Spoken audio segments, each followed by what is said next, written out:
Sandman. The Flatwoods Monster, also known as the Braxton County Monster, abbreviated Braxxie, or the Flatwoods Ghost, is an unknown creature in West Virginia folklore, possibly a cryptid or alien, who was allegedly seen in the town of Flatwoods in Braxton County, West Virginia, United States, on September 12, 1952. Stories about this creature are an example of what is known as close contact. It has a certain popularity in Japan, where it is referred to as the 3-meter alien. Two objects related to the Flatwoods Monster have been reported. The first is described as a large pulsating red ball of light.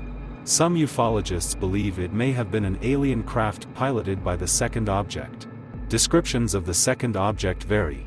Most say the creature was at least 10 feet tall and that it had a red face that glowed from within and a green body. Witnesses described the creature's head as having bulges, non-human eyes, and having either a heart-shaped or large heart-shaped swelling behind it. The creature's body was described as humanoid and dressed in a dark folded cloth, and was later described as green. Some sources report that the creature was without visible weapons, while others describe it with a short, trimmed weapon.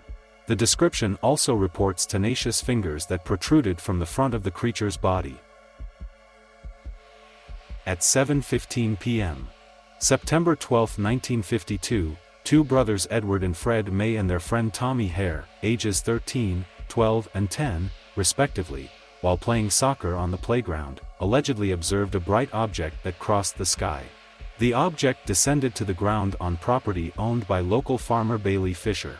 The boys went to the home of the May brothers' mother, Kathleen May, where they reported seeing an emergency UFO landing in the hills. Mrs. May, accompanied by three boys, local children Neil Nunley, 14 years, and Ronnie Shaver, 10 years, and West Virginia National Guard member Eugene Lemon, 17-year-old, then went to the Fisher farm in an attempt to discover what the boys had seen.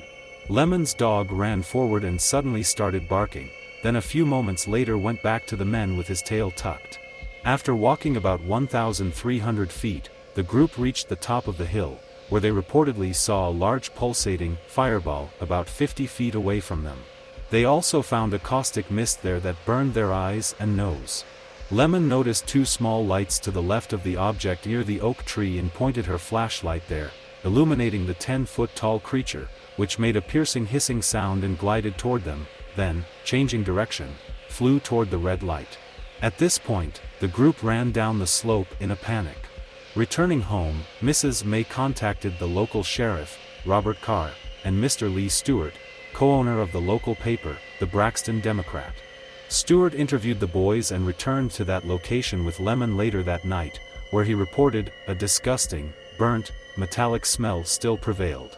Sheriff Carr and Deputy Burnell at length investigated various locations in the area, but reported no evidence of a collision. The next day, early Saturday morning, September 13th, Lee Stewart visited the scene a second time and found two elongated footprints in the dirt as well as traces of a thick black liquid. He immediately reported them as possible signs of a UFO landing, based on the assumption that the vehicles had not moved in the area for at least a year.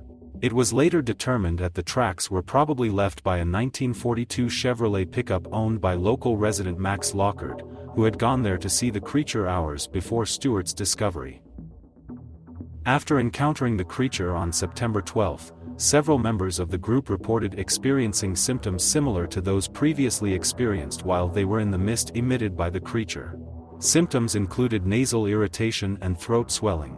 Lemon suffered from vomiting and cramping throughout the night, and experienced throat problems for weeks after the incident. The doctor who treated several of the witnesses described their symptoms as similar to victims of mustard gas, although such symptoms are also common in sufferers of hysteria, which can be caused by exposure to a traumatic or shocking event. After reviewing the case 48 years after the events, Joe Nickel of the Skeptical Paranormal Explanation Investigative Group concluded that the bright light in the sky reported by witnesses on September 12 was most likely a meteorite. The pulsating red light likely came from an airplane or lighthouse, and the creature described by witnesses reminded him of an owl. Nickel argues that the latter two circumstances were distorted by the state of heightened anxiety felt by the witnesses after they noticed the former. Nickel's conclusions are shared by a number of other researchers, including those from the Air Force.